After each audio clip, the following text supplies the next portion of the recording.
Alors, on continue ici avec les calculs de limite.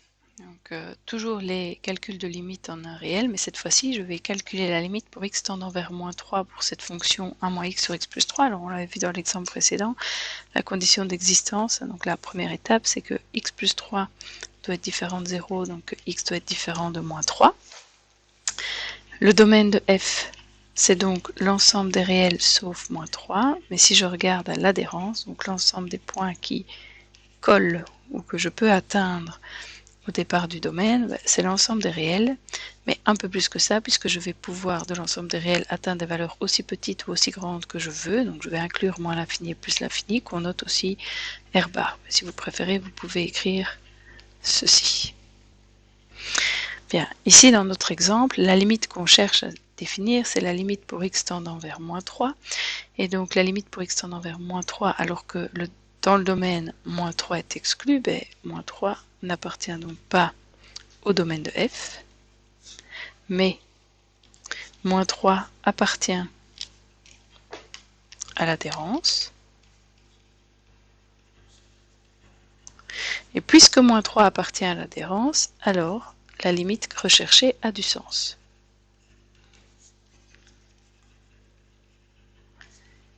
La différence avec la précédente, c'est que dans le cas précédent, le fameux 2 pour lequel on cherchait la limite appartenait au domaine et donc ça revenait à faire un calcul d'image. Mais donc ici, ce ne sera pas le cas.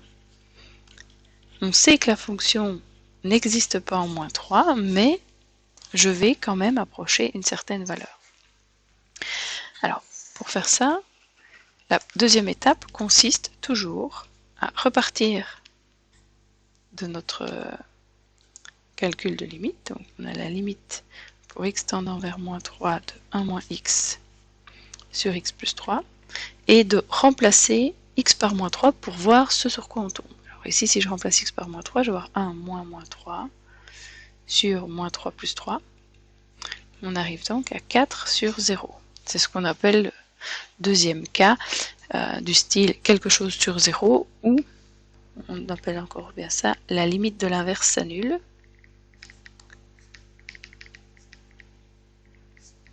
Parce que si je retourne la fraction, si je l'inverse, je vais avoir 0 au numérateur et 4 au dénominateur, donc la fraction inverse donnerait finalement 0. Bien, donc on arrive à du 4 sur 0. 4 sur 0, on sait que ça ne vaut rien, entre guillemets, on ne peut pas diviser par 0, donc je le mets entre parenthèses, c'est ce qu'on appelle une forme indéterminée, ici plus particulièrement la limite de l'inverse qui s'annule. Alors on ne peut pas diviser par 0, mais on peut imaginer remplacer par des choses de plus en plus près de 0. Puisque la limite pour x tend vers moins 3, ça ne veut pas dire qu'on cherche ce qui se passe en moins 3, on cherche ce qui se passe quand on s'approche de moins 3. Donc en fait, ici, au dénominateur, c'est pas tout à fait 0, mais c'est plutôt une valeur qui s'approche de 0. Donc vous pouvez essayer à la calculatrice de remplacer 0 par des choses proches de 0, donc 4 divisé par 0,1, ça fait 40, 4 divisé par 0,01, ça fait 400, 4 divisé par 0,001, ça va faire 4000, et donc vous imaginez bien la suite, plus je vais diviser par quelque chose proche de 0, plus le résultat va grandir. En fait, un cas quelque chose sur 0, ça donnera toujours de l'infini au final. Alors, de l'infiniment grand ou de l'infiniment petit, il va falloir étudier le signe. Alors, ceci, c'était juste pour vous donner l'idée, ça ne fait pas partie de notre calcul, donc je l'efface.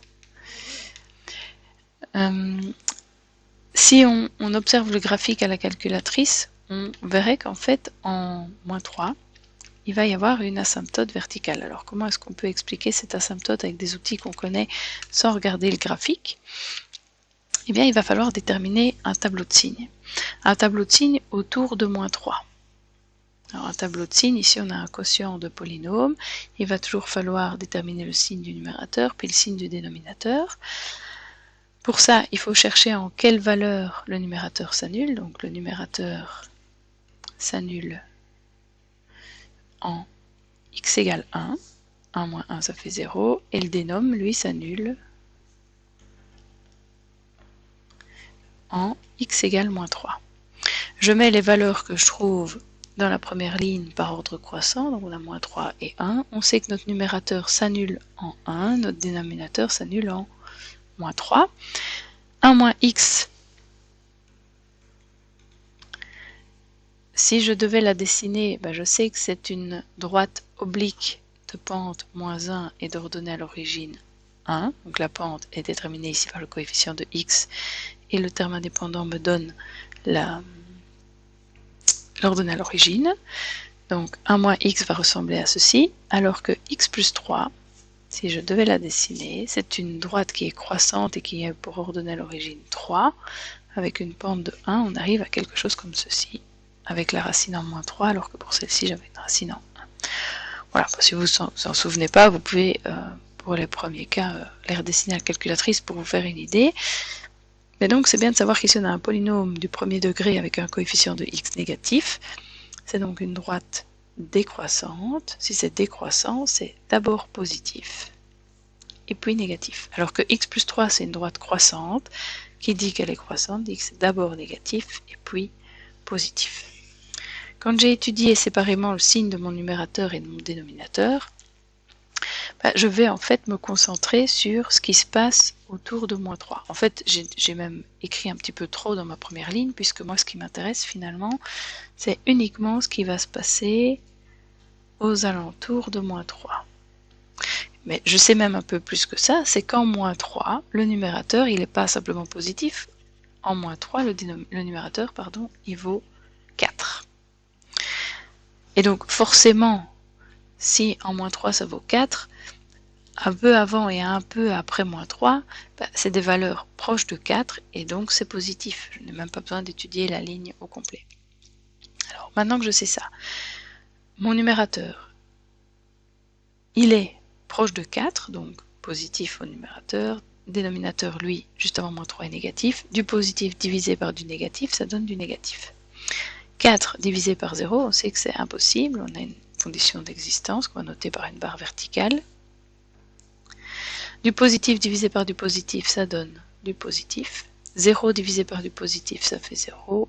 Et moins divisé par du positif, ça donne du négatif. Mais de nouveau, je vais trop loin en étudiant l'entièreté de mon tableau, puisque finalement, moi, ce qui m'intéressait dans tout ça, c'est le résultat qui apparaît ici. C'est ce qui va se passer à gauche et à droite de moins 3. Alors, on voit qu'en moins 3, je ne peux pas calculer la limite, on l'a dit, diviser par 0, c'est pas possible. Par contre, ce que je sais maintenant, c'est le signe que je veux avoir pour des valeurs inférieures à moins 3 et le signe que j'obtiendrai pour des valeurs supérieures à moins 3, en sachant que comme on divise par, non pas 0, mais par des valeurs proches de 0 quand on est proche de moins 3, les résultats seront infinis. Et donc, je vais devoir décomposer ma réponse en deux. J'aurai d'une part la limite à gauche de moins 3. Donc en conclusion, on a que la limite quand x s'approche de moins 3 par la gauche, ça va donner du moins l'infini, alors que la limite quand x tend vers moins 3 par la droite de f de x, ça va me donner des valeurs infinies, puisque je vais diviser par quelque chose proche de 0, mais quelque chose d'infini positif, donc plus l'infini. Puisque la limite à gauche est différente de la limite à droite, la limite quand x tend vers moins 3 de f de x n'existe pas. Alors la limite n'existe pas parce que je ne peux pas écrire une unique réponse à droite de l'égalité, mais ça ne veut pas dire qu'il ne se passe rien sur le graphique, puisque en réalité, quand je m'approche de moins 3, je sais que quand je suis à gauche de moins 3, mes images filent vers le bas.